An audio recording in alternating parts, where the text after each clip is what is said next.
Site search is a wealth of information for SEO. It actually can uncover a lot of pieces of content that you can be creating for your website. Just think of it this way: your demographics searching on your website.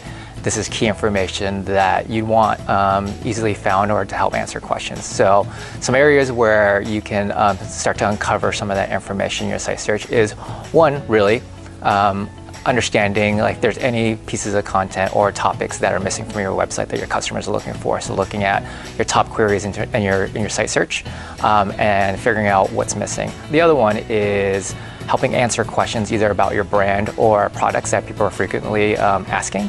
And then the third is helping bring current content up to the surface. Maybe content currently does exist for your website, but it's not easily found. So you can help surface those through your internal linking or your site navigation. Site search can help.